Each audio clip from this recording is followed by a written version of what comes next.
नमस्कार दोस्तों, मेरा नाम है पंकज दुबे और आज हम बात करने वाले हैं दोस्तों अरुंधति रॉय के बारे में। अभी आपने रिसेंट बहुत सारी न्यूज देखी होगी जिसके अंदर बोलते हैं ना, बहुत सारे लोग बोल रहे हैं कि भाई साहब इंडियन गवर्नमेंट तो बोलते हैं ना डेमोक्रेसी खत्म ही कर दे रही है, किसी को बोलने का अधिकार ही नहीं बचा है।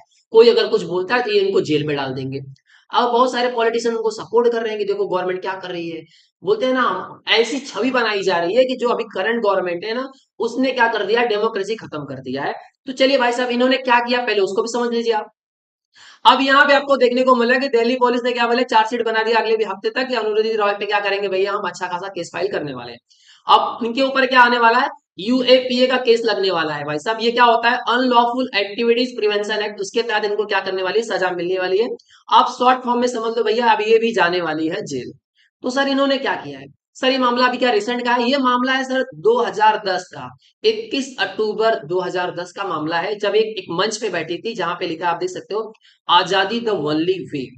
यहां पे बैठ करके इन्होंने क्या बोला, कश्मीर, जम्मू एंड कश्मीर तो इंडिया का पार्ट है ही नहीं, इंडिया ने जबरन उस पर कब्जा करके रखा है।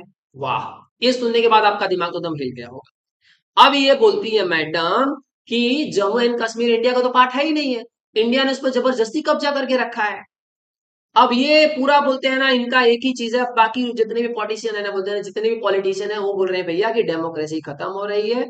आपको मैं एक चीज बोलना चाहता हूँ कि डेमोक्रेसी, कौन से लेवल की डेमोक्रेसी की बात कर रहे हो, कितनी आजादी चाहिए कि आप अपने देश में बैठ करके सीधा एक चीज बोल दे रहे हो कि भैया कि हमारे देश का ये स्टेट या ये यूनियन टेरिटरी, ये हमारे देश का हिस्सा ही नहीं है।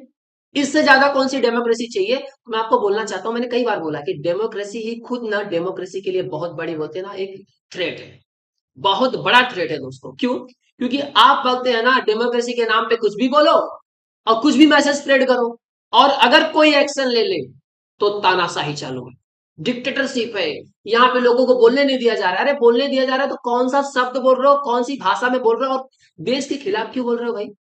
देश के खिलाफ बोलोगे तो देश के खिलाफ मतलब आपको बोलना ही नहीं चाहिए देश के खिलाफ।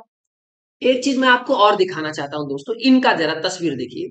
ये कौन है, ये अनुरुद्धि रॉय है। और ये भाई साहब इनको जानते हो, ये एक नंबर का आतंकवादी जिसका नाम है यासीन मलिक। इसने क्या किया था, हमारे भारतीय फौजी को, इंडियन एयरफोर्स के 4 जवानों को इसने मार दिया था। ऐसे टेररिस्ट के साथ में इनका हाथ देखिए। वाह, व्हाट अ फ्रेंडशिप, कितनी बढ़िया दोस्ती चल रही है इनकी। ऐसे आतंकवादियों के साथ में इतनी अच्छी इनकी दोस्ती चल रही है, और ये बोल रही है भाई साहब कि हमारे ऊपर अन्याय हो रहा है, लोगों की आवाज दबा दी जा रही है, लोगों को बोलते हैं ना बोलने का अधिकार नहीं दिया जा रहा है। अब भाई साहब इनके ऊपर अरुंधति रॉय और एक बोलते हैं ना कश्मीर के प्रोफेसर थे शौकत हुसैन, दोनों जन के ऊपर क्या हुआ, केस फाइल हुआ है। एक दो लोग और थे, हालांकि उनकी मृत्यु हो चुकी है। अब इनके ऊपर जैसे केस रजिस्टर्ड होने लगा, तो भाई साहब बोलते हैं ना, सारे लोग बोलते हैं ना एकदम, भारत के अंदर ये हो रहा है, भारत के अंदर डेमोक्रेसी खत्म हो रही है। ये भाई साहब इस मंच पे, जो कौन सा मंच है, आजादी द ओनली वे, वहां पे बैठ करके एक इन्होंने बोला कि भाई साहब ये बोलते हैं ना, अपना जम्मू एंड कश्मीर ये भारत का हिस्सा नहीं है, इस पे जबरन कब्जा हुआ है। अब मैं इनसे बोलना चाहता हूँ, ये बोलते हैं ना कि भारत ने क्या किया, जबरन जम्मू एंड कश्मीर पे कब्जा कर लिया। तो आपको पता होना चाहिए मैडम, 1947 में भाई साहब, अगर जिस तरह से हमको आजादी मिली होती, उस समय बोलते हैं ना वल्लभ भाई पटेल जी नहीं होते, ये नहीं होते ना, तो आप भाई साहब मालूम है, भारत बोलते हैं ना, भारत मतलब आप समझिए कि मुंबई से अगर आपको बोलते हैं ना यूपी जाना होता तो वीजा पासपोर्ट लग जाता भाई साहब। 36 नए देश होते, भारत नहीं होता। अगर वल्लभ भाई पटेल नहीं होते ना तो 36 देश होते अलग अलग। सरदार पटेल ने क्या किया, हैदराबाद को निपटाया, जूनागढ़ को निपटाया, उसी तरह से जम्मू एंड कश्मीर को बोलते हैं ना पीसफुली दम निपटाया। हाँ, जो बोलते हैं ना, कहीं पे बोलते हैं ना, जब बल का जरूरत पड़ी तो बल दिखाया, दिमाग का तो दिमाग लगाया। लेकिन जम्मू एंड कश्मीर में बोलते हैं ना क्लियर कर दिया था। हरि सिंह को बोल दिया आपको मिलना है तो अच्छी बात, नहीं मिलना तो भैया आप अपना करो। लेकिन जब हरि सिंह के ऊपर जब बोलते हैं ना पाकिस्तान की सेना, बोलते हैं ना कबीले का, बोलते हैं ना वेशभूषा पहन करके, जब वहां पे बोलते हैं ना अटैक किया, आपने सुना होगा भाई साहब एक जगह है बारामुल्ला, यहाँ पे आप देख सकते हो। तो बारामुल्ला के अंदर इतनी भयानक बोलते हैं ना दरिंदगी किया था पाकिस्तान के सैनिकों ने। अब रिपोर्ट के हिसाब से बताया जाता है कि 11,000 लोगों को मारा गया, लेकिन एक्चुअल कुछ लोग वहां के जो रहने वाले लोग हैं वो बोलते हैं 1 लाख से ज्यादा लोगों को मारा गया, औरतों का रेप हुआ। मतलब जिसको पा रहे थे बस खाली गला काटो काटो काटो, इतना ज्यादा नरसंहार हुआ था। अब ये बताइए, इतने सारे जो लोग मरे वहां पे, वो लोग जो मरे, और आज के डेट में बोलते हैं 1947 से लेकर के आज 2024 तक इतने हमारे जवान मारे गए, इस युद्ध में भी मारे गए, 1947 के युद्ध में मारे गए। जब बोलते हैं ना, पहले क्या हुआ भाई साहब, जैसे ही बोलते हैं ना पाकिस्तान की सेना ने क्या किया, जम्मू कश्मीर पे अटैक किया, वैसे हरि सिंह ने बोला हमको बचा लो।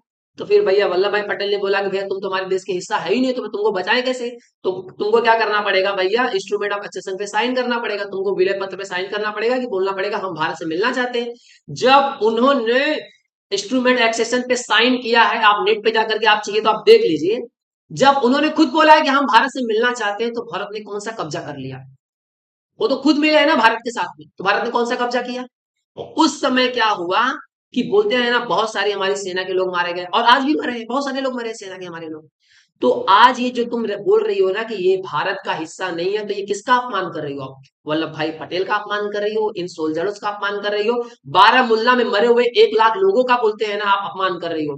अगर उस समय सेना नहीं जाती, तो जम्मू कश्मीर में 1 लाख की जगह नहीं 10 लाख लोग मारे जाते, या जितने नंबर से, मैं नंबर्स की बात करता हूँ, जितने लोग मिलते वहां पे सब मारे जाते। तब क्या होता? तब वो सही, तब तो मरने दो।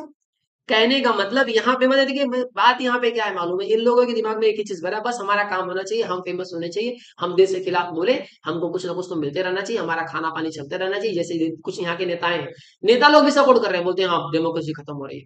अरे आपको सोचना चाहिए कि आप देश के खिलाफ क्यों जा रहे हैं। इसीलिए बोलते हैं नंबर सीट के कम होते जा रहे हैं आपके। तो आपको भी जरा सोचना चाहिए सब बोलने से पहले। आप बोलते हैं ना भाई साहब, under section 196 of CrPC commission के तहत इनका क्या किया, केस चलाया जाएगा।